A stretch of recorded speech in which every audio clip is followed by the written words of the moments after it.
พี่น้องอุ้ยข่อยสะอ่อนครบรอบงานฉลอง133 ปีจังหวัดอุดรธานีเมียงอุดรธานีจะแม่นเพิ่นเฮ็ดดีเฮ็ดงามเพื่อเลิศเพื่อเฟือให้พี่น้องสวยงามพระราม8หรูหราพาเห่าใส่สุดเสียสีส้มเออฟ้อนน้ำกันว่าซั่น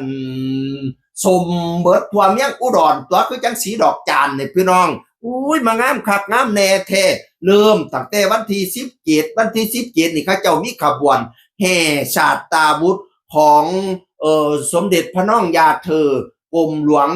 ประจักษ์ศิลปาคมพี่น้องเป็นผู้ก่อสร้างเมียงอุดรธานีก็แห่ชาตาบุตรอ้อมบ้านอ้อมเมียงตัวเมื่อวันที่17เวลา 16 นาฬิกาจากนั้นขึ้นวันที่17ก็มีแสงสีเสียงมีการแสดงอะไรทำไมมีน้ำพุมีการแสดงแปลอักษรโดนแปลอักษรสวยงามพระราม8พี่น้องเอ๋ยจนไปถึงเวลา6:05 นาทีก็คือวันใหม่วันที่18มาเนี่ยเริ่มต้นล่ำเบิกฟ้าเขาเอ่นว่าล่ำเบิกฟ้าล่ำแต่6 ทุ่มนิดๆผู้แหนเบิกฟ้าเบิกบ้างเบิกเมี่ยงเบิกฟ้า133 ปีเมี่ยงอุดรธานีอุ้ยมาเฮ็ดดีแต่ว่าล่ำย่ำกลางคืนพี่น้องเอ๋ยอุ้ยสวยงามพี่น้องเอ๋ยแสงสีนี่สุดยอดบัดนี้เช้าตื่นมื้อตามาร่วมตัวกันอีกรอบนึง7 นาฬิกาก็กว่าเริ่มออกมาแล้ว8 นาฬิกาเคารพธงชาติอุ้ยพร้อมเพียงเฮียงหน้าร้องเพลงชาติน้ำกันพี่น้องเอ๋ยจากนั้นเพิ่นก็เข้าแถวเข้ามันก็มีหลายอำเภอหลายจังหวัดเนาะออมมาสั่นตัววงเวียนวงวงเวียนไหนแน่น่ะวงเวียนกรมหลวงประจักษ์แล้วก็วงเวียนอะไรเนี่ยอ้อมเมียงอุดรเพิ่นนั่นล่ะสีแสดเบิดบ้านเบิดเมียงก็ยังว่าอุ้ยงามให้ดอกจานบานเต็มเมียงอุดรธานีพี่น้องพรน้ำกันเปลี่ยนความสมัครสมานของชาวจังหวัดอุดรธานีสวยงามพระราม8ครบรอบ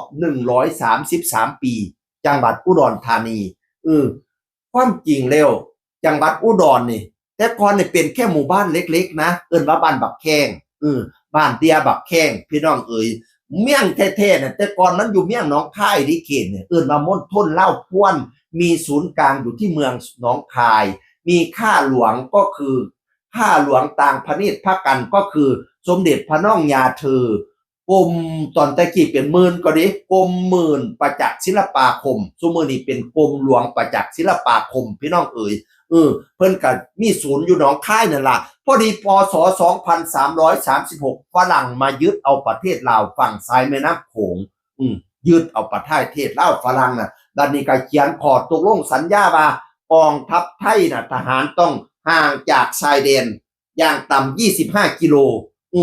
เมืองหนองคายก็เลยตั้งฐานทัพทหารบ่ได้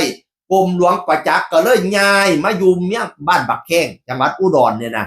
เมื่อ2436ข้าเจ้าก็ได้ไล่แต่ปีนั้นก็ได้ครบ133 ปีแต่คันปีตั้งจังหวัดนี่ก็คือ2450 ปีตั้งจังหวัดอุดรธานีแต่ข้าเจ้าไล่เอาแต่ปี2436มันก็เลยได้133 ปีพี่น้องเอ๋ยหลวงประจักษ์พามาสร้างบ้านแปลงเมี่ยงอยู่นี่แต่กี้เอิ้นว่าน้องนาเกียน้องประจักษ์เนี่ยบัดนี้เปลี่ยนชื่อเป็นน้องประจักษ์พี่น้องเอ๋ยแล้วก็มีห้วยนึงเอิ้นว่าห้วยบักแข้งซั่นตัวน้ำใสไหลเย็นกรมหลวงประจักษ์ก็เลยว่าสร้างบ้านแปลงเมี่ยงอยู่นี่ล่ะก็เลยได้เป็นเมี่ยงอุดรตั้งแต่ปางนั้นเป็นต้นมาพี่น้องเอ๋ยนี่ล่ะก็เลยเพิ่นก็เลยมีความศรัทธาในกรมหลวงประจักษ์ศิลปาคมแล้วก็เฉลิมฉลอง133 ปีอย่างโอ้โหยิ่งใหญ่อลังการพี่น้องเลยสุดยอดเลยจังหวัดอุดรสุดยอดเลยชื่นชมจังคนเก่าเว้าสู่ฟังสวัสดีครับสวัสดีครับ